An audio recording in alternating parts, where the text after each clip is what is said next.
মাসির ছেলে তোতলামে ঠিক হয়ে গেছে। আরে ও বলছিল ওর মনটা খারাপ লাগছে তাই আমি ওকে ডেকে এই নিয়েছি। জিনিসটা স্বপ্নে দেখে জামাইবাবু তো অবাক। আসবে বললো, তোর ঘরে টাকা পয়সা আছে, টিটিমিটি যদি ধরে। আমি ওকে বলেছি টিকিট কেটে আসতে। ট্রেনে করে তুমি ওকে ডেকে নিলে, আর এই জায়গাটায় আমরা সবাই মিলে আসছি, ওখানে সে টিটি ডাটা করে বেড়াবে। আরে ওটাই তো সারপ্রাইজ। ওটা কার জন্য সারপ্রাইজ? কেন তোমার জন্য? আমার জন্য টিটি ডাটা সারপ্রাইজ? হ্যাঁ। কোথায় ডাকো? দাঁড়াও, বাইরে দাঁড়িয়ে রয়েছে, আমি ওকে আনছি। আয়। हमारी एंट्री यार दिल में बजी घंटियां रे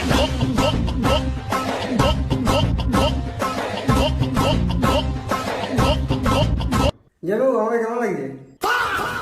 কি হলো, কেঁপে উঠলে কেন তুমি? আরে আমি কি দেখলাম জানো এক্ষুনি? কি?